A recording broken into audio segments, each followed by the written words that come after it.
या बघा, हा एकटा इथे काम करतोय, तारिणी कुठेच नाहीये बघ. अरे हेल्पर, तुझी हेल्पर कुठे आहे? जेवणाची जबाबदारी होती ना तिच्यावर, मग गेली कुठे ती? अहो चेतना काकू, असं काय करताय तुम्ही? बघितलं ना मगाशी पीठ, माझ्याकडनं पीठ सांडलं होतं खाली, तर तारिणी खाली बसून ते पीठ साफ करत होती. तुम्ही बघितलं ना? तेव्हा सुद्धा तू एकटाच दिसलास, ती दिसलीच नाही. काय रे, कुठे आहे तारिणी? अहो मी खरंच सांगतोय, तिला ना फोन आला होता, तर ती फोनवर बोलत इकडेच घरातच कुठेतरी आहे. इम्पॉसिबल. जर ती फोनवर एवढा वेळ बोलत असती तर आम्हाला कोणाला तरी दिसली असती ना. हा, काकू, ही इज डेफिनेटली लाईंग. नाही नाही, मी खरंच सांगतोय. ओके फाईन, मग बोलव तिला. आत्ता? मग उद्या बोलवणार का?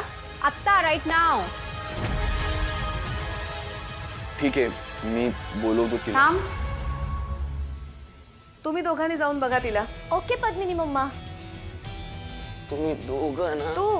तू फोन लाव ना तिला, फोन लाव. कॉल.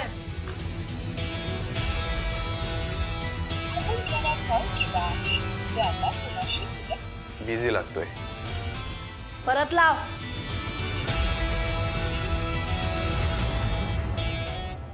पद्मिनी मम्मा, चेतना काकू, तारिणी कुठेच नाहीये. नाहीये ना?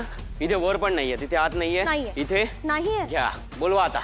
बोलवा ना, बाबांना बोलवा, त्या कौशिकी ताईला बोलवा, त्यांना बघू द्या. ज्यांच्यासाठी आमच्याशी वाद घातला ती माणसं किती बेजबाबदार आहेत ना, हे सगळ्यांना कळू द्या आता. अरे काय आहे, फक्त स्वयंपाक करायला सांगितलं ना, तर ही पळून गेली पळकुटी. तारिणी माझी बायको आहे, तिने स्वयंपाक केला काय मी केला काय एकच गोष्ट आहे ना.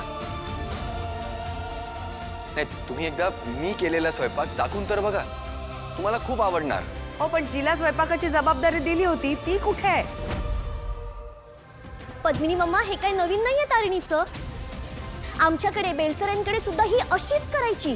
काही काम सांगितलं ना की काहीतरी कारण करून बाहेर जायची, ती यायचीच नाही खूप वेळ. आत्ता मला कळतंय ही नक्की कुठे जायची. ह्याला भेटायला जायची ती गपचूप. पण आता हा पण इथेच आहे. काय रे, खरं खरं सांग, तारिणी कुठे?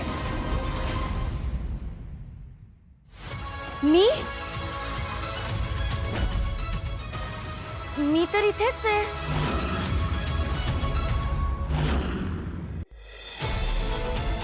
काय झालं केदार, तू त्यांना सांगितलं नाहीस का की मी घरी गेले होते असं? पद्मिनी काकू, सॉरी, मी न सांगता गेले. पण केदार, अरे त्यांना काळजी वाटत होती तर सांगून टाकायचंस ना. तुझ्यावर स्वयंपाक करण्याची जबाबदारी होती ना, आणि मी जर सांगितलं असतं तू तिकडे गेली तर उगाच रागावले असते, म्हणून मी काही बोललो नाही. किती काळजी करशील.